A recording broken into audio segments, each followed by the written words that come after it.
So gaming by far has been the largest and the expensive industries in the world when it comes to entertainment.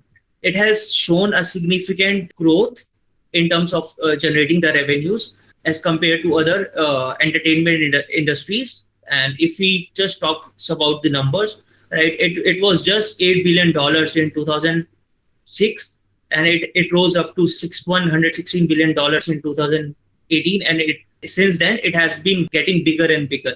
And if we look at this figure, the one that on the left hand side, there are basic three segments in the gaming industry as well. The one on the left is the mobile gaming segment. The one on the right is AAA segment, which combines your PC games versus the console games. Although the mobile gaming industry, it's relatively new, but the rise that it has shown over the last few years, it's tremendous.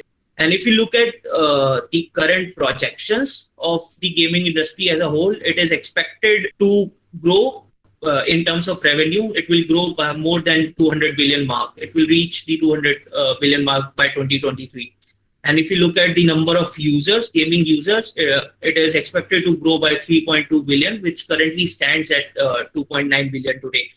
So there are three basic ways through which the revenue gets generated for these gaming companies. The first one is a traditional way through retail sales, where they sell their physical as well as the digital contents through retail stores. The next one, that is through in-app purchases or downloadable content, where game developers sell their content directly in the game itself.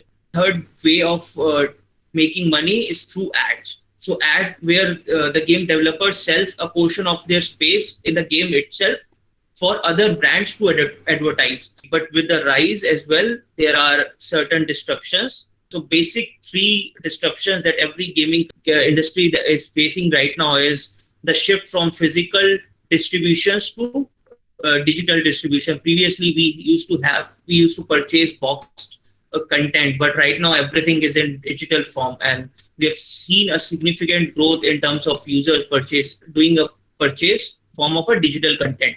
Then we have these new business models. The problem with the new business model and how they can generate how they can generate revenues.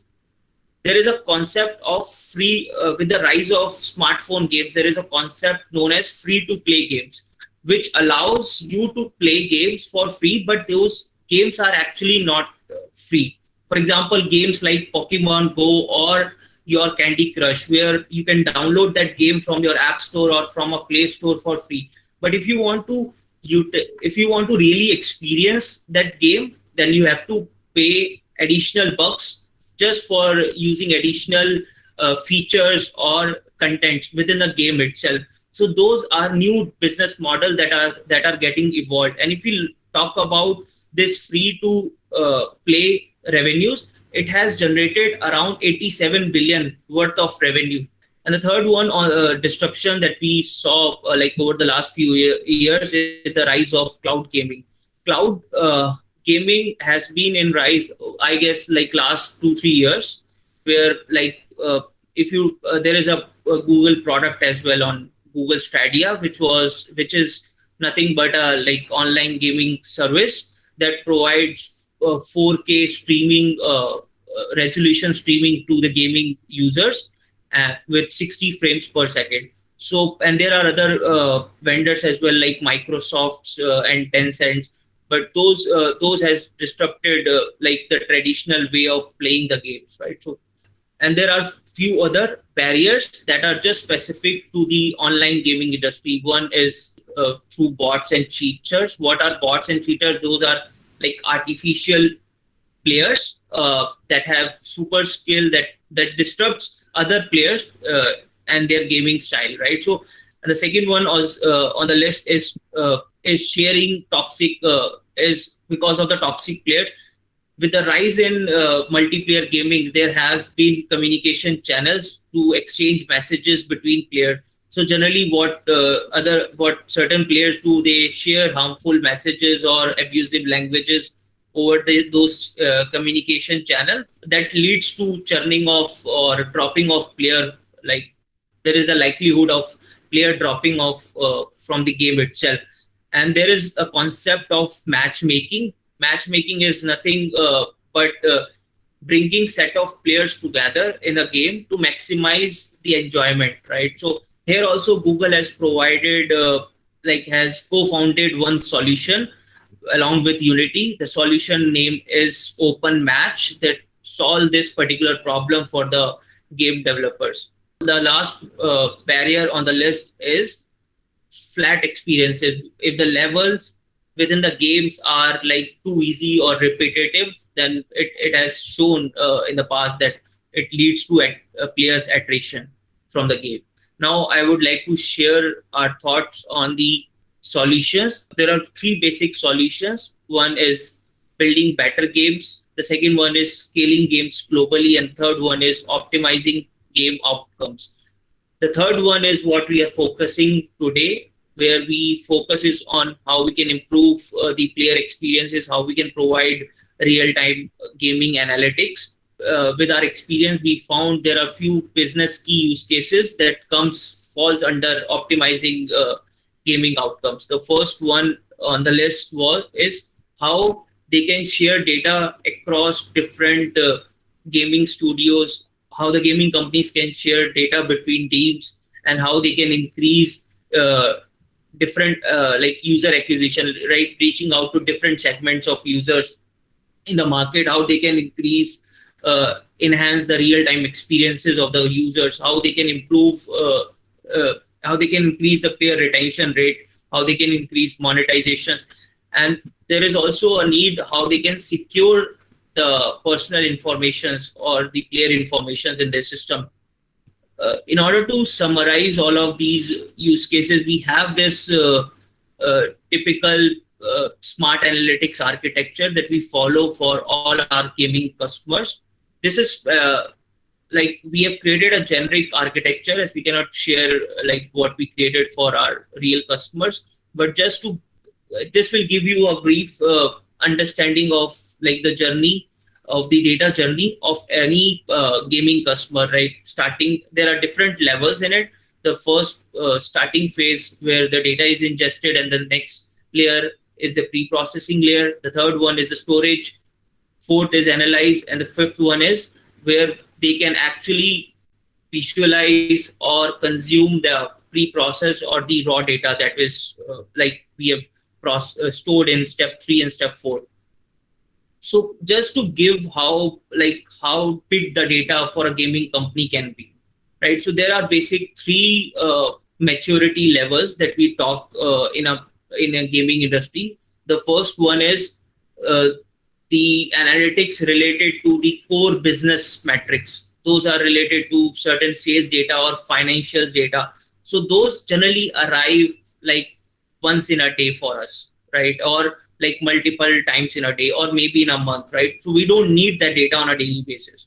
The next set of maturity level that we encountered is related to the engagement data. So how that talks about your in-app purchases or your digital content. So those again, generally the data appears for us in a batch format, maybe in a multiple times in a day, or one time in a day.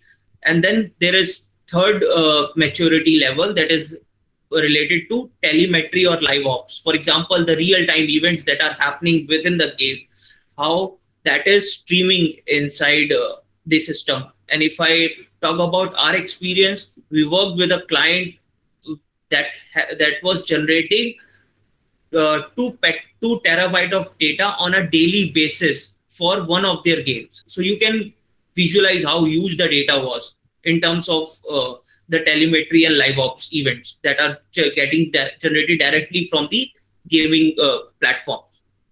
So we need to have planet scale data warehouse. For this, we generally have BigQueries for us, and we also use Bigtable as a scalable, petabyte scalable storage. But whatever storage platform we choose, we need those planet scale systems that can handle that volume of data for us. And in Vertex AI or BigQuery ML, we generally use for analyzing those events or those experiences, or deriving insights from the engagement, how the user is behaving within the game itself. And then we also need a scalable BI platform uh, to consume or to visualize those real time analytics. And for that, Google right now recommends Looker for it. So Looker, for just for the gaming vertical itself, Looker has created a readily available templates are there. Those templates, they call it as Looker blocks. Those Looker blocks are rated for all types of teams within the gaming domain, right? So these dashboards are designed to provide you different sorts of informations with respect to different teams that we have in a gaming vertical.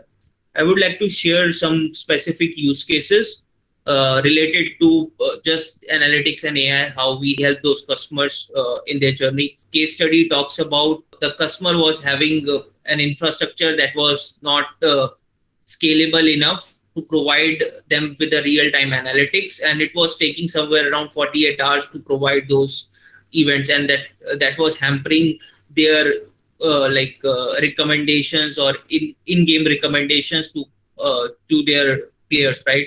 So we created this streaming architecture for them, and created ML models on top of it. So that provided the real-time experiences or recommendations to the gaming companies, and the analytics time was reduced from 48 hours to just 1 hour.